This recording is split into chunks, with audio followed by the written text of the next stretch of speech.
Hello दोस्तों, रविश कुमार का official YouTube channel देखते हैं। चलिए आप भी देखिए मेरे साथ और पूरा देखिए। नमस्कार, मैं रविश कुमार। न्यूज क्लिक मामले में दिल्ली पुलिस ने आज केरला में छापे मारे। न्यूज क्लिक की पूर्व कर्मचारी अनुषा पॉल का फोन और लैपटॉप जब्त कर लिया गया। अनुषा ने मीडिया से कहा कि उनसे न्यूज क्लिक और सीपीएम के साथ संबंधों पर सवाल हुए। उनसे पूछा गया कि क्या उन्होंने नागरिकता कानून के विरोध में चले आंदोलन और किसान आंदोलन को कवर किया था। इन आंदोलनों को दर्जनों मीडिया संस्थानों और सैकड़ों रिपोर्टर ने कवर किया है। क्या वे सभी संदेह के दायरे में आने वाले हैं? कहीं ये किसी बड़ी कार्रवाई का छोटा सा ट्रेलर तो नहीं है? क्या पता न्यूज क्लिक के बहाने पत्रकारिता पर हमले की सबसे बड़ी कार्रवाई शुरू होने वाली हो और तमाम पत्रकार जेल में डाल दिए जाएं। अभी तक 40 से अधिक पत्रकारों के यहां छापेमारी की खबरें आ चुकी हैं। किसी किसी रिपोर्ट में यह संख्या 50 के पार बताई गई है। इस हिसाब से देखिए तो देश भर के पत्रकारों पर आतंकी धारा, यूएपीए और छापे का खतरा मंडरा रहा है। तेलंगाना राज्य वर्किंग पत्रकार संघ की तरफ से पत्रकारों का यह मार्च भरोसा भी दे रहा है कि पुलिस के दमन के खिलाफ पत्रकार एक साथ आ रहे हैं। मगर एक सवाल भी सामने से आता दिख रहा है कि यह केवल पत्रकारों का ही सवाल क्यों बना हुआ है? क्या जनता पर इन घटनाओं का कोई असर नहीं? यह भी कड़वा सच ही है कि जनता से जैसी प्रतिक्रिया की उम्मीद थी वैसी नहीं आई, या फिर जनता डर गई है, उसे भी जेल का दरवाजा दिखने लगा है। वजह जो भी हो, पत्रकारों की लड़ाई उनके अकेले की लड़ाई बनती जा रही है। द वायर ने एक रिपोर्ट प्रकाशित की है कि 2010 से लेकर आज तक 16 पत्रकारों पर यूएपीए की धाराएं लगाई गई हैं। इनमें से 7 अभी तक जेल में हैं। ऐसे मामले दशकों चलते रहते हैं। बहुत कम लोगों को जमानत मिल पाती है। न्यूज क्लिक पर छापे के दौरान पूछे गए सारे सवाल किसी बड़े खतरे की तरफ इशारा कर रहे हैं। मुमकिन है किसी विदेशी अखबार में किसी के खिलाफ एक लाइन का प्लांट करवा दिया जाए और कार्रवाई शुरू कर दी जाए। अदानी के खिलाफ भी तो विदेशी अखबारों में लगातार छपा, मगर कोई छापेमारी नहीं हुई। अदानी के पक्ष में गोदी मीडिया चुप्पी साध गया, मगर न्यूज क्लिक को लेकर देशभक्त बनने लगा है। न्यूज क्लिक और उससे जुड़े पत्रकारों के यहां छापेमारी को लेकर गोदी मीडिया एक तरफा धारणा फैलाने में तमाम हदों को पार कर चुका है। जरूरी है कि मीडिया ट्रायल के इस खेल को समझने के लिए 3 साल पहले चले एक और मीडिया ट्रायल को आप देख लीजिए, जिसने रिया चक्रवर्ती को इंडिया का मोस्ट वांटेड घोषित कर दिया था और देश के करोड़ों दर्शकों को कई हफ्तों तक बेवकूफ बनाया गया। उस साल गोदी मीडिया के स्क्रीन पर मोटे मोटे अक्षरों में लिखा आता था, इंडिया की मोस्ट वांटेड, ड्रग्स, ड्रामा और डेथ, हैशटैग सच की फिक्सिंग। अब तेरा क्या होगा रिया? ड्रग्स के खेल में गई रिया जेल में। रिया तूने क्या क्या किया? भाई शोविक अंदर, अब आएगा रिया का नंबर। केवल लिखा नहीं होता था, रिया की तस्वीरें होती थी। सैकड़ों कैमरे रिया चक्रवर्ती का घर से लेकर कोर्ट तक और थाने तक पीछा करते थे। एक व्हाट्सएप चैट के सहारे रिया चक्रवर्ती को खलनायक बना दिया गया। आज 3 साल बीत गए, रिया चक्रवर्ती के मामले में चार्जशीट भी दायर नहीं हुई है।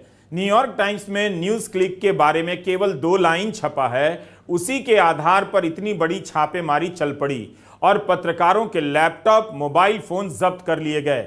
वही गोदी मीडिया जो दिन रात रिया चक्रवर्ती को हत्यारा साबित करता रहा, आज माफी मांग रहा है। रिया चक्रवर्ती से माफी मांगने वाली पत्रकार को देखना चाहिए था कि उनके चैनल पर रिया चक्रवर्ती को लेकर क्या क्या कहा गया था।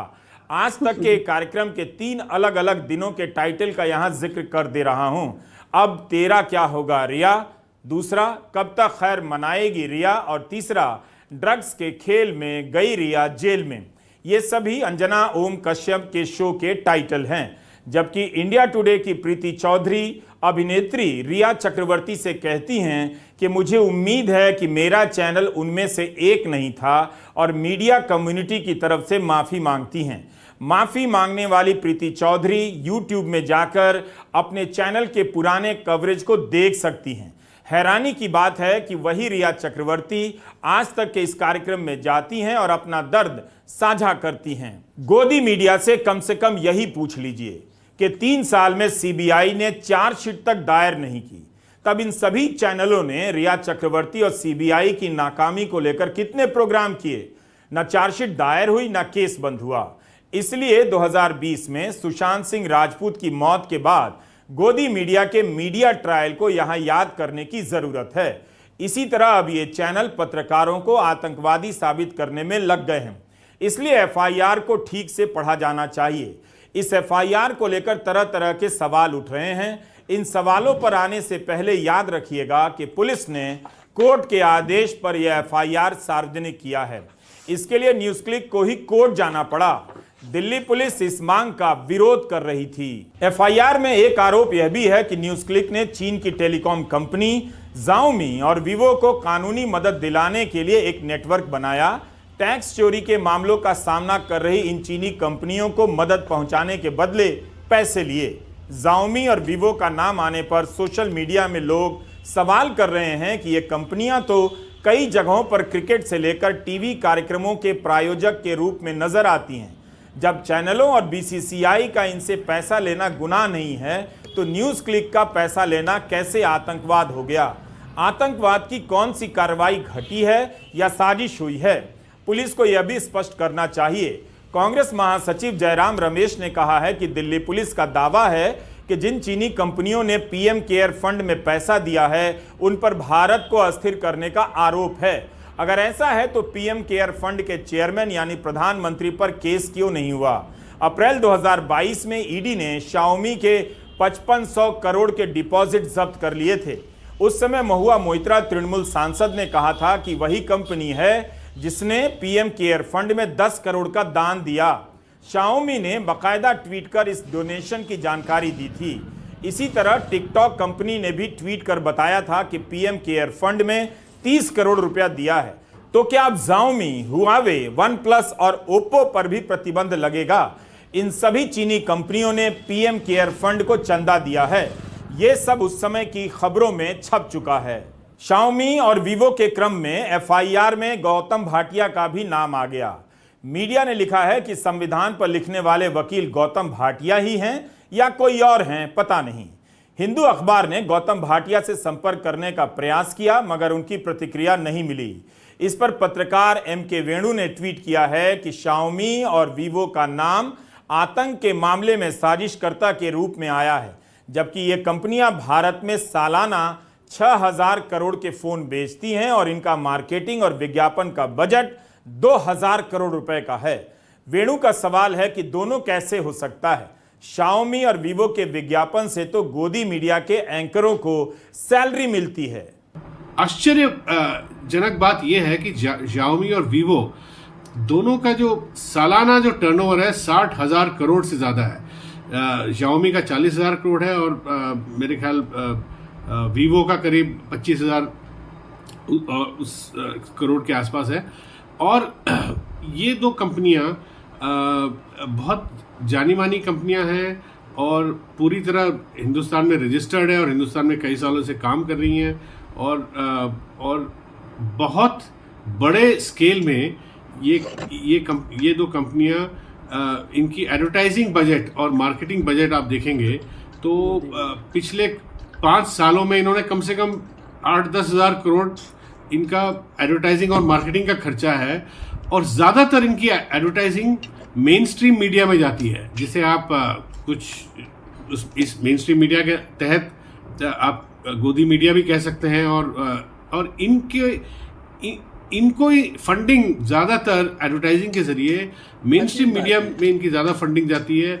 मगर दिल्ली पुलिस ने केस ये बनाया है कि ये न्यूज़ क्लिक की मदद कर रहे थे और किसी तरह न्यूज़ क्लिक को चाइनीज़ मनी और देश विरोधी हिंदुस्तान के विरोध प्रोपेगेंडा में मदद कर रहे हैं। और इस पे कोई अभी तथ्य सामने नहीं आई है और केवल एफआईआर में ये बात कही गई है। तो ये आश्चर्यजनक बात यह है कि अभी तक दिल्ली पुलिस ने इन दो कंपनियों में Xiaomi और Vivo इन पे अभी तक कोई रेड्स नहीं हुई है और इनके किसी अफसर या किसी भी एग्जीक्यूटिव्स एम्प्लॉय को अभी तक अरेस्ट नहीं किया है या पूछताछ नहीं करी है। और दूसरा, आईपीएल जो सीजन जो शुरू हुआ कोविड के बाद उसमें सबसे ज़्यादा पैसा Vivo ने लगाया 2022 और 23 में। और इसकी खबरें भी छपी अखबारों में। और इस बात को जो BCCI के आला जो अफसर हैं उन्होंने इसको बड़ा वेलकम भी करा है कि किस तरह 1000 करोड़ से ज़्यादा स्पॉन्सरशिप आई थी 2022 और 23 में, और इसमें टाटा ग्रुप के अलावा वीवो का सबसे बड़ा योगदान है। तो ये बात बिल्कुल जो कॉन्ट्रडिक्शन जो आपके सामने हमारे सामने ये दिख रहा है कि एक तरफ दिल्ली पुलिस FIR में इनका नाम दे रही है कि ये देश विरोधी काम कर रहे हैं चाइना के पक्ष में, और दूसरी तरफ इनका पूरा एक हिंदुस्तान के जो मीडिया सिस्टम में, एडवर्टाइजिंग में, IPL जो क्रिकेट के सिस्टम में, फंडिंग में इनका पूरा योगदान है। अगर कोई कंपनी, वह भी चीन की, आतंक के मामले में साजिश करती हुई पकड़ी जाए तो उसके साथ क्या करना चाहिए? कायदे से अभी तक तो उन कंपनियों को प्रतिबंधित कर देना चाहिए था, अभी तक इनकी फैक्ट्रियों पर ताला लग जाना चाहिए था, मगर ऐसा नहीं हुआ है।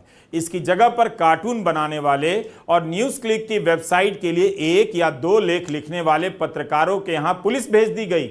इस पैमाने से तो दिल्ली पुलिस को Xiaomi और Vivo जैसी चीनी कंपनियों के CEO, हजारों कर्मचारियों और फोन बेचने वाले वेंडरों के यहां भी छापे मारने चाहिए और सभी के फोन जब्त कर लेने चाहिए। क्या भारत सरकार Vivo और Xiaomi को प्रतिबंधित करेगी, इनकी फैक्ट्री को जब्त करेगी?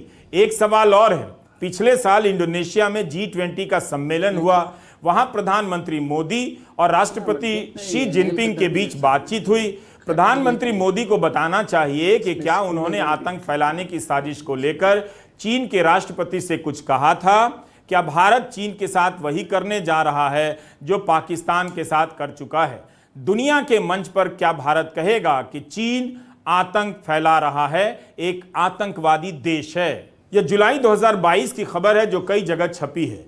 ओप्पो ने घोषणा की है कि अगले 5 साल में वो MSME के सेक्टर में मैन्युफैक्चरिंग को मजबूत करने के लिए भारत में 475 करोड़ का निवेश करेगी।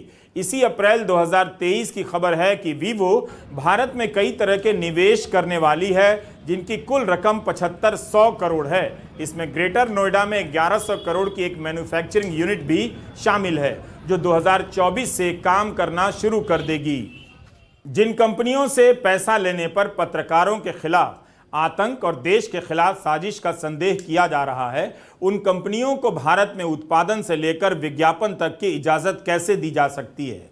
FIR में यह भी आरोप लगाया गया है कि अप्रैल 2018 से न्यूज़ क्लिक को अवैध रास्तों से करोड़ों रुपए दिए गए। कितने करोड़ मिले हैं, इसका सही ब्यौरा हमें किसी भी रिपोर्ट में नहीं मिला है। FIR में यह भी लिखा है कि इन पैसों के बदले न्यूज़ क्लिक ने पेड न्यूज़ छापा। पुलिस को उदाहरण देना चाहिए कि वह पेड न्यूज़ कौन सा है, किस तरह से चीन के पक्ष में खबरें लिखी गई थीं। FIR में लिखा है कि शंघाई के निवासी Neville Roy Singham communist party of China के सक्रिय सदस्य हैं। उसने कई तरह की कंपनियों के जरिए ये पैसा दिया है। न्यूज़ क्लिक ने जवाब दिया है कि सारे ही आरोप बोगस हैं। ईडी, दिल्ली पुलिस की आर्थिक अपराध शाखा और आयकर विभाग ने पहले भी यही सब आरोप लगाए हैं। पिछले 3 वर्षों में इनमें से कोई भी जांच चार्जशीट का चेहरा नहीं देख सकी, बल्कि इन मामलों में सुप्रीम कोर्ट ने गिरफ्तार करने पर रोक लगा दी। इसी का काट निकालने के लिए नया मामला दर्ज किया गया है। ये न्यूज़ क्लिक की सफाई है। आगे न्यूज़ क्लिक ने कहा है कि उसने चीन की किसी भी कंपनी से पैसा नहीं लिया और ना ही चीन से निर्देश मिला है। कभी भी हिंसा को बढ़ावा देने का काम नहीं किया और किसी भी तरह से कोई अवैध काम नहीं किया। न्यूज़ क्लिक के खिलाफ 3 साल से छापेमारी और जांच चल रही है। अभी तक पुलिस या किसी भी जांच एजेंसी के पास ठोस सबूत आ जाने चाहिए थे। Xiaomi और Vivo जैसी टेलीकॉम कंपनियों के बारे में लिखा है कि इन्होंने अवैध तरीके से फंड की सप्लाई के लिए हजारों की संख्या में कागजी कंपनियां, शेल कंपनियां बनाई। चीन की कंपनी भारत में आतंक भड़काने के लिए हजारों शेल कंपनियां बना रही है, पैसे दे रही है, वो भी एक वेबसाइट को। क्या इन कंपनियों ने और भी किसी वेबसाइट और संगठन को पैसे दिए हैं, या आतंक का सारा खेल एक न्यूज़ वेबसाइट के जरिए चल रहा था? एक वेबसाइट को पैसा देने के लिए कई सारी शेल कंपनियां बनाई जा रही थीं। तब तो पुलिस को बताना चाहिए कि कितना पैसा आया। न्यूज़ क्लिक के कार्यक्रमों में ऐसा क्या था जिससे पुलिस को इतना गहरा संदेह हो रहा है? जाहिर है इन सवालों को लेकर दिल्ली पुलिस को और विस्तार से जवाब देना चाहिए। इंडियन एक्सप्रेस की रिपोर्ट में शाओमी कंपनी के प्रवक्ता ने कहा है कि उन्हें इन बातों की जानकारी नहीं है, वे सभी आरोपों का खंडन करते हैं। सवाल है कि न्यूज क्लिक ने चीन के समर्थन में कितने वीडियो बनाए। अब यह सवाल संपादक से क्या पूछें, पुलिस ही बता दे, वही आजकल संपादक बन गई है। द वायर के ही सिद्धार्थ वरदराजन ने कुछ सवाल और उठाए हैं। सवाल नेविल रॉय सिंघम को लेकर है, जिनके फंड को लेकर न्यूज क्लिक पर गंभीर आरोप लगे हैं। सिद्धार्थ ने पूछा है कि क्या भारत सरकार का यह आधिकारिक मत है कि कम्युनिस्ट पार्टी ऑफ चाइना और चीनी सरकार भारत में आतंकी कार्रवाइयों को पैसे दे रही हैं। क्या भारत सरकार ने अमेरिकी सरकार से नेविल रॉय सिंघम पर कार्रवाई करने या भारत लाने की मांग की है? सिंघम अमेरिका के नागरिक हैं। क्या भारत सरकार ने फाइनेंशियल एक्शन टास्क फोर्स को इत्तला दी है कि नेविल रॉय सिंघम और उनकी कंपनियां आतंक की फंडिंग में शामिल हैं, ताकि सभी देश इसके खिलाफ कार्रवाई करें, सतर्क हो जाएं? क्या भारत सरकार इंटरपोल से सिंघम के खिलाफ रेड कॉर्नर नोटिस जारी करने की मांग करने का इरादा रखती है? फाइनेंशियल एक्शन टास्क फोर्स फाटा का मुख्यालय पेरिस में है। अगर कोई व्यक्ति या संस्था आतंकी गतिविधियों में शामिल है तो उसके बारे में यहां सूचना देनी होती है, फिर इसके सदस्य देशों को जानकारी मिल जाती है और इस पर बैन लग जाता है। सिद्धार्थ वरदराजन के सवाल यह भी है कि अगर न्यूज क्लिक ने चीन से पैसा लिया है और उसके खिलाफ जांच हो रही है, तो क्या उन सभी कंपनियों के खिलाफ जांच होगी जिनमें चीन की कंपनियों ने या चीन की संस्थाओं ने पिछले 10 वर्षों में निवेश किया है? हमने पहले भी केंद्रीय मंत्री राजीव चंद्रशेखर का यह बयान आपको दिखाया है। केंद्रीय मंत्री राजीव चंद्रशेखर का जुलाई 2023 का यह बयान है कि भारत चीन से आने वाले निवेश का स्वागत करता है जब तक कानूनों का पालन होता है। सीमा तनाव के बावजूद चीन से आयात बढ़ रहा है, निवेश का मंत्री स्वागत कर रहे हैं। क्या न्यूज क्लिक की घटना के बाद राजीव चंद्रशेखर अपनी राय बदलना चाहेंगे कि चीन से निवेश का भारत अब स्वागत नहीं करेगा, क्योंकि चीन भारत में आतंकी गतिविधियों को प्रायोजित कर रहा है? राजीव चंद्रशेखर ने इसी जुलाई महीने में राज्यसभा में यह भी बताया कि चीनी मोबाइल कंपनियां ओप्पो, वीवो और शाओमी ने 2018 से 23 के बीच 5 साल में भारत में 9,000 करोड़ की टैक्स चोरी की है।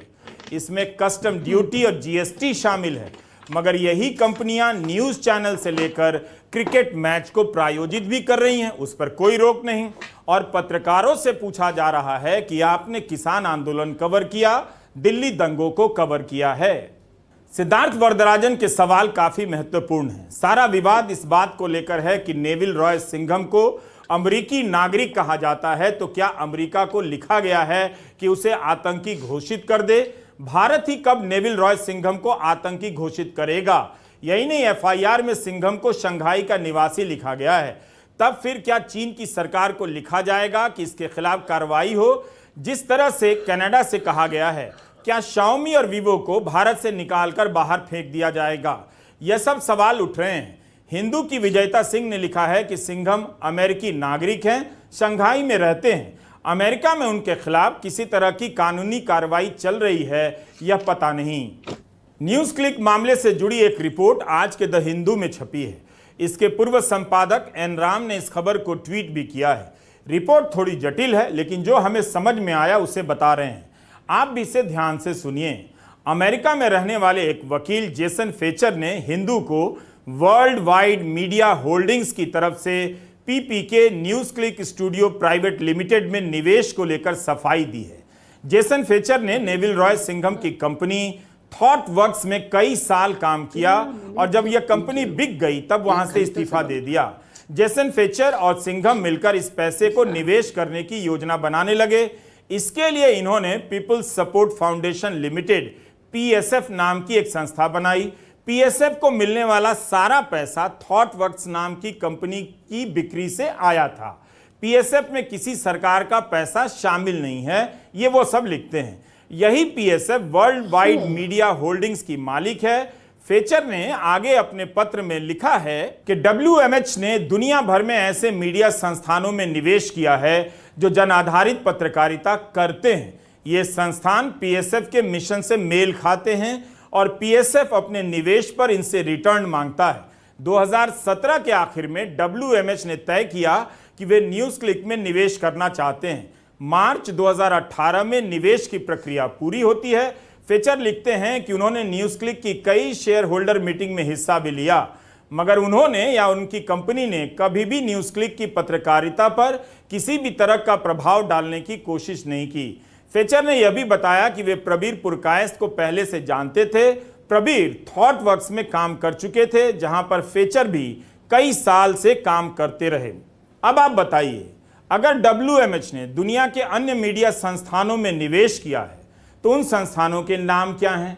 क्या वे संस्थान भी अपनी रिपोर्ट में अपने अपने देश में आतंकी कार्रवाई को बढ़ावा दे रहे थे, चीन का प्रोपेगेंडा चला रहे थे, या इन सभी में अकेला ऐसा काम केवल कथित रूप से न्यूज क्लिक ही कर रहा था? निवेश के संबंधों की बात तो स्थापित होती है इस पत्र से, मगर इस निवेश का संबंध किसी प्रकार की आतंकी गतिविधि या साजिश से है, इस वक्त स्थापित नहीं हो रहा। यह काम पुलिस को करना है, लेकिन ऐसा होता तो यह कंपनी इतना खुलकर निवेश को स्वीकार नहीं करती।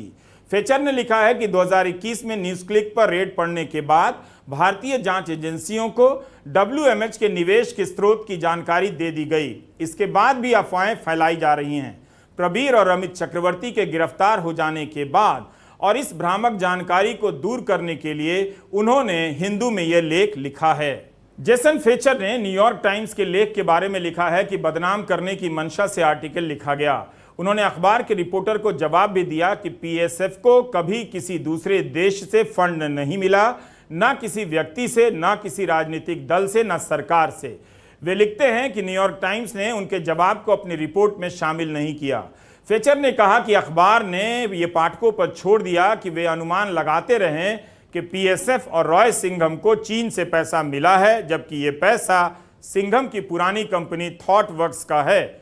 उन्होंने न्यूयॉर्क टाइम्स पर आरोप लगाया है कि उनकी भ्रामक रिपोर्टिंग से निर्दोष पत्रकारों की गिरफ्तारी हुई है। दिल्ली पुलिस अपनी FIR में कहती है कि सिंघम ने शेल कंपनी बनाकर न्यूज क्लिक में निवेश किया, जबकि निवेश करने वाली कंपनी कहती है कि उसने अपने पैसे से निवेश किया है और जांच एजेंसियों को पूरी जानकारी दी गई है। यह भी कहा कि उनकी कंपनी में किसी सरकार, राजनीतिक दल या व्यक्ति का पैसा नहीं है। वे जहां निवेश करते हैं वहां के कानून का पालन करते हैं। मगर आज जो दमन हो रहा है उससे ये सवाल उठता है कि भारतीय कानून का पालन करने वाले विदेशी निवेशकों के लिए क्या भारत एक सुरक्षित जगह है? इस नए पत्र पर दिल्ली पुलिस के जवाब का इंतजार है। सरकार आतंक के नाम पर इन कंपनियों के खिलाफ क्या कदम उठाती है, यह देखना होगा। क्या गोदी मीडिया चीन की Xiaomi और Vivo के खिलाफ भी मीडिया ट्रायल करेगा और अपने विज्ञापनों को लौटा देगा, यह भी देखना होगा। पुलिस किस तरह से जांच करेगी या जांच के नाम पर लंबे समय तक जेल में डाले रखेगी, यही मकसद लगता है, जैसा कि कई अन्य मामलों में देखा जा चुका है। मगर यह मामला पत्रकारिता के भविष्य से भी जुड़ा हुआ है, जिसके लिए मुंबई प्रेस क्लब के पत्रकार मार्च कर रहे हैं, कैंडल लाइट मार्च निकाल रहे हैं। यह सवाल केवल आज की पत्रकारिता को बचाने का नहीं है, बल्कि आने वाले कल के लिए तैयार किए जा रहे पत्रकारों के भविष्य को बचाने का भी है। दिल्ली पुलिस की FIR और पूछताछ के दौरान सवालों को देखकर लगता है पत्रकारिता के तमाम संस्थानों में जो छात्र पढ़ रहे हैं वे भविष्य के कैदी बनने वाले हैं। किस बात के लिए उन्हें जेल में डाल दिया जाएगा, किसी को पता नहीं। करीब 50 पत्रकारों के घर छापे पड़े, मोबाइल से लेकर लैपटॉप की जब्ती हो गई, अखबार से लेकर टीवी में काम कर रहे हजारों पत्रकारों को तो डरा ही दिया गया। पत्रकारिता की पढ़ाई करने वाले हजारों छात्र अपने भविष्य को लेकर असुरक्षित महसूस करने लग गए होंगे। पत्रकारिता में आकर पार्टी के लिए काम करने से अच्छा है उन सभी को पार्टी में जाकर काम करना चाहिए। कम से कम पढ़ाई के नाम पर उनके 3 साल और फीस बर्बाद होने से बच जाएगी। इस पूरी बहस ने पत्रकारों की तमाम रिपोर्ट को इस कसौटी पर ला दिया है कि वे राष्ट्रहित में हैं या नहीं। किसी रिपोर्ट के राष्ट्रहित में होने या नहीं होने की परिभाषा या पैमाना कौन तय करेगा? FIR में लिखा गया है कि न्यूज क्लिक ने एंटी नेशनल ताकतों के साथ काम किया। एंटी नेशनल की परिभाषा क्या है? दिसंबर 2021 में सांसद असदुद्दीन ओवैसी के सवाल के जवाब में गृह राज्य मंत्री नित्यानंद राय ने लोकसभा में कहा, इसकी कोई कानूनी परिभाषा नहीं है। सरकार के पास परिभाषा नहीं, मगर पत्रकारों की रिपोर्ट को एंटी नेशनल बताकर उनसे पूछा जा रहा है। यह वाकई खतरनाक है। आपके किसी लेख में चीन को लेकर लिखी गई कोई पंक्ति उसके पक्ष में नजर आए तो इसकी व्याख्या का अधिकार पुलिस को देना खतरे से खाली नहीं। आपको सरकार के ही पक्ष के ढेरों संपादकीय मिल जाएंगे जिसमें चीन से दोस्ती की वकालत की गई होगी या नए सिरे से चीन को देखने की वकालत होगी। क्या ये सब भी कभी अपराध का कारण बन सकते हैं? 15 जून 2022 के इंडियन एक्सप्रेस में बीजेपी नेता राम माधव के बयान को पुलिस किस नजरिए से पढ़ना चाहेगी? राम माधव कहते हैं कि भारत और चीन सीमा विवाद के मामले में यह नजरिया नहीं काम करेगा कि मैं अपने जीवन काल में इसे सुलझा दूंगा। लंबे समय से चले आ रहे इस विवाद के समाधान को जल्दी चीन जैसे सांस्कृतिक राष्ट्र के मामले में काम नहीं आएगी। राम माधव ने यह भी कहा कि किसी को पता नहीं कि इसका समाधान कौन करेगा। फिर वे उदाहरण देते हैं कि रूस और चीन के बीच सीमा विवाद को निपटाने का श्रेय रूस के राष्ट्रपति बोरिस येल्सिन को जाता है, जो पूरी तरह से शराबी थे। किसी ने सोचा था कि बोरिस येल्सिन सुलझा देंगे। अब पुलिस इन पंक्तियों को इस तरह से भी पढ़ सकती है कि आपने चीन के 2 टुकड़े कर देंगे टाइप का भाषण नहीं दिया, ललकारा नहीं। आप एक तरह से हार मान रहे हैं कि चीन से विवाद अपने जीवन काल में नहीं सुलझा सकेंगे। इस तरह आप भारत की सेना का मनोबल गिरा रहे हैं। पुलिस यह भी कह सकती है कि राम माधव प्रधानमंत्री नरेंद्र मोदी की क्षमता पर शक कर रहे हैं। चूंकि प्रधानमंत्री मोदी इन दिनों राष्ट्र का पर्याय बन चुके हैं, इसलिए राष्ट्र की क्षमता पर शक कर रहे हैं। क्या यह सवाल थाने में पूछा जाएगा या राम माधव के लेख के जवाब में एक और लेख लिखकर दिया जाएगा? यही नहीं, हमने कई बार बताया है कि 21 फरवरी 2023 को ANI की स्मिता प्रकाश से विदेश मंत्री S जयशंकर ने कहा कि चीन बड़ी अर्थव्यवस्था है, मुझे क्या करना चाहिए? एक छोटी अर्थव्यवस्था के रूप में क्या मैं बड़ी अर्थव्यवस्था से युद्ध मोल ले लूं?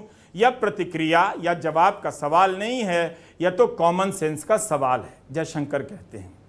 क्या उनका यह बयान चीन समर्थक माना जाएगा या एंटी इंडिया माना जाएगा? कॉमन सेंस का सवाल है। देश इस वक्त तमाम समस्याओं से घिरा है, उन पर बात ना हो इसलिए उनकी रिपोर्ट करने वाले पत्रकारों को ही राष्ट्रीय सुरक्षा का सवाल बना दिया गया है। यही नया भारत है। नमस्कार, मैं रवीश कुमार। ऐसा तो कभी नहीं करेंगे। ये गोदी मीडिया की चाल है, जो न्यूज़ क्लिक को फंसाने की चाल है। गोदी मीडिया उन्हीं से ऐड लेती है जिनको ये आतंकवादी कहते हैं। शर्म आना चाहिए इन लोगों को।